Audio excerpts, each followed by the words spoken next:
सवाल मेरे जहन में है कि मैं भी एक पेरेंट्स हूँ और मेरी भी बेटियां स्कूल में जाती हैं। तो आजकल देखा जा रहा है कि कोचिंग सेंटरों द्वारा कॉल की जाती है पेरेंट्स के पास। और तो मैं पूछना चाहूँगा, पहला कुछ सवाल मेरा यही है कि इनके पास, आप भी एक कोचिंग सेंटर चला रहे हैं, इनके पास में नंबर कैसे पहुँचते हैं? देखिए सर, पहले तो आप सभी को मेरा नमस्कार। बहुत अच्छा एक सवाल है और ये सवाल जो हैं खट्टे मीठे नहीं हैं, ये सच्चे सवाल हैं।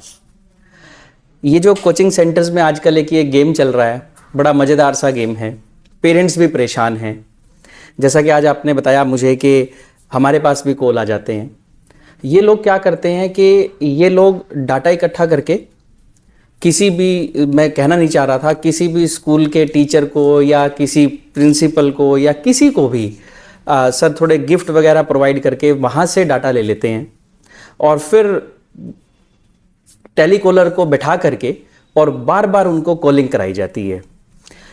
मैं ये मानता हूँ कि इससे पेरेंट्स परेशान होते हैं। इसीलिए हम ऐसा कभी भी नहीं करते कि हम टेलीकॉलर को यूज़ करें और पेरेंट्स को परेशान करें। एजुकेशन एक बड़ा साफ़ सुथरा काम होना चाहिए। जैसे मेरे पास भी पेरेंट्स आते हैं तो बोलते हैं कि सर उन्होंने कॉल कर करके हम लोगों को परेशान कर रखा है। लेकिन अगर एजुकेशन को बिल्कुल फेयर तरीके से चलाया जाए, हर कोचिंग इंस्टीट्यूट को क्या चाहिए कि वो अपने रिजल्ट शो करे मार्केट में। जब वो अपने रिजल्ट शो करेगा तो ऑटोमेटिकली लोगों को पता चलेगा कि हाँ, कहाँ पर पढ़ाई का लेवल अच्छा है। कोई ज़रूरत ही नहीं है टेली कॉलिंग की, बार बार पेरेंट्स को परेशान करना कॉल करके। तो मुझे लगता है ये ठीक काम नहीं है। सर, कोचिंग सेंटर्स लगातार स्कूलों में जा रहे हैं, टेस्ट लेते हैं बच्चों के, क्या मामला है, क्या माजरा है? सर देखिए, यही वो पॉइंट है। ये आपके सवाल का जवाब है कि उनके पास नंबर कहाँ से आते हैं। ये भी एक बहुत अच्छा जरिया है। स्कूल को फेवर में करके किसी भी तरीके से आज बोल देते हैं कि हम स्कॉलरशिप टेस्ट चला रहे हैं, हम ये कर रहे हैं, हम वो कर रहे हैं। इससे सबसे पहले तो बच्चों का डाटा ही कलेक्ट होता है। जब डाटा कलेक्ट हो जाता है तो फिर वो टेलीकॉलर के थ्रू क्या करते हैं, लगातार टेलीकॉलिंग कराते रहते हैं उनको कि आइए हम डिस्काउंट देंगे, हम ये करेंगे, हम वो करेंगे। ऐसा कुछ नहीं है। पहले से ही वो डबल से भी ज़्यादा रेट बोलते हैं और फिर बोल देते हैं कि आ जाओ हम आपको डिस्काउंट देंगे। तो ये जो बिजनेस चला हुआ है एजुकेशन फील्ड में, तो मेरा ये मानना है कि ये सब बिजनेस नहीं होने चाहिए। एजुकेशन बिल्कुल फेयर होनी चाहिए। और इसमें कहीं ना कहीं ये जो स्कूल के अंदर जा कर के टेस्ट चलाना है, ये केवल और केवल एक डाटा इकट्ठा करके और फिर जैसे आप लोगों को आज कॉल आ रहे हैं, हर पेरेंट को ऐसे ही कॉल जाते हैं। सर एक चीज और आम देखने को मिल रही है, स्टूडेंट का रिजल्ट आता है तो एक ही बच्चे की फोटो अलग अलग जगह पे देखने को मिलती है। क्या माजरा है सर? देखिए, अगर सर आप सारे ऐसे सवाल मेरे से करेंगे तो बहुत से कोचिंग सेंटर मेरे से लड़ने आ जाएंगे।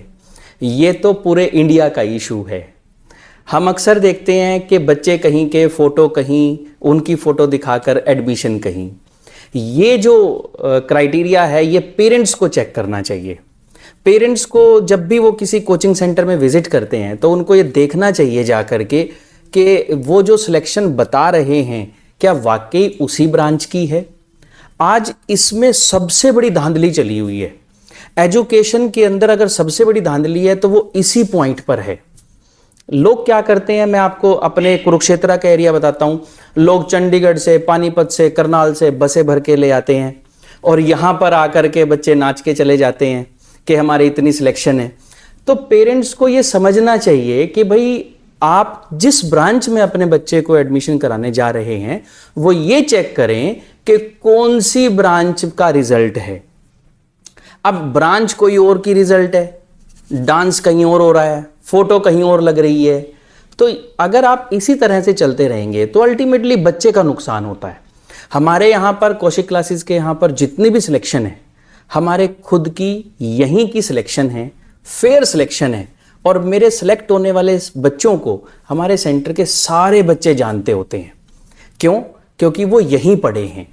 तो ऐसा नहीं होना चाहिए। अपने बिजनेस को चमकाने के लिए जो कोचिंग सेंटर्स ने चला रखा है कि इधर के बच्चे इकट्ठे कर लिए, 2 इधर के कर लिए, 4 उधर के कर लिए और सबको एक जगह इकट्ठा करके फोटो लगा दी कि ये हमारी सिलेक्शन है, इससे मुझे लगता है कि पेरेंट्स को गुमराह किया जा रहा है।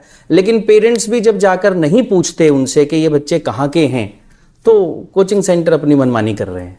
सर कोचिंग सेंटर्स में एक और होड़ भी है कि एक बैच में बहुत सारे बच्चे हैं, क्या सही ढंग से पढ़ पाते हैं या क्या ठीक है ये? देखिए जो हमारी एजुकेशन पॉलिसी है, जो हमारे एजुकेशन डिपार्टमेंट है इंडिया का, इस पर अभी थोड़ा सा काम करने पे लगे हुए हैं। जैसा कि आपने कहा, कुछ टाइम पहले एक रूल आया था कि कोचिंग सेंटर को बंद करने की या बड़े बच्चों को उसमें लेना चाहिए, ऐसा नहीं है। अगर आपका ये जो क्वेश्चन है, अगर उसके आंसर पे अच्छे से काम कर लिया जाए तो सभी की प्रॉब्लम दूर हो सकती है। जैसे कि आप कोटा जाइए, दिल्ली जाइए, चंडीगढ़ जाइए, करनाल जाइए, कहीं भी जाइए आप, इवन कुरुक्षेत्र में भी अगर आप हमारे पास के सेंटर्स में देखेंगे तो वहाँ पर क्या हो रहा है, 80 से 100 बच्चा यहाँ पर, और इवन कोटा के अंदर अगर हम चंडीगढ़ और कोटा की बात करें, 200 से 250 बच्चा एक बैच में बैठा के पढ़ाया जाता है। इससे कोचिंग सेंटर को, ओनर को इनकम तो हो जाती है अच्छी खासी, लेकिन प्रॉपर बच्चों पे हम नज़र नहीं रख सकते।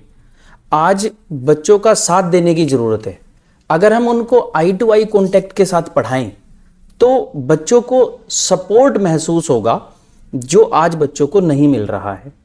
अगर बच्चों को हम सपोर्ट करेंगे तो हमारे बच्चे जैसे ही अपनी लाइफ में हल्का सा डाउन जाने लगे, देखिए एजुकेशन है, अप एंड डाउन चलते रहेंगे, जैसे ही वो डाउन जाने लगेंगे तो जब एक टीचर उसको सपोर्ट करता है तो वो बच्चा संभल जाता है।